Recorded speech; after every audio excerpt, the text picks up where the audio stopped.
सर्वांना good morning. नवीन ब्लॉगमध्ये आपलं स्वागत आहे. बघा सकाळचं वातावरण कसं आहे. सकाळी सकाळी लोकांची कामं ग्रामीण भागात असतात. कपडे धुवायचं, आंघोळ करायची, देवपूजा. सकाळी सकाळी ब्लॉग शूट केला. बघा पाणी भरपूर चांगल्या प्रमाणात आहे, त्याच्यामुळं लोक भरपूर कपडे धुवायला इकडे येतात.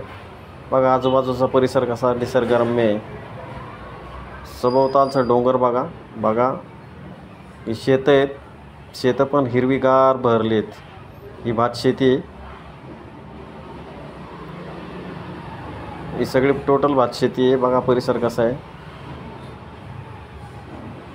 मन कसं प्रसन्न वाटतं इथं आल्यावर.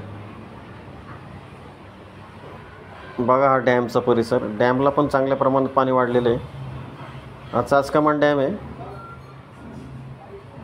पाणी पातळी चांगली आहे कारण पावसाचं प्रमाण चांगलं झालं आहे. बघा कसं आहे, घनदाट जंगल आहे सगळं.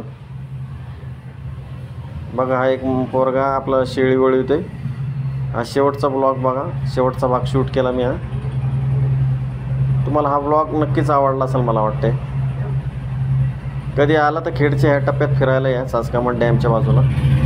मला नक्कीच आमचा परिसर आवडेल आणि एक निवांतपणा भेटेल. शहरात एरवी आपण शहरात आपलं गजबजलेलं असतं. मग नक्कीच आता या परिसरात येऊन बघा आणि तुम्हाला नक्कीच हा परिसर आमचा आवडेल. जर तुम्हाला हा व्लॉग आवडला तर सपोर्ट करायला विसरू नका. लाईक करा, शेअर करा, सपोर्ट करा. श्री स्वामी.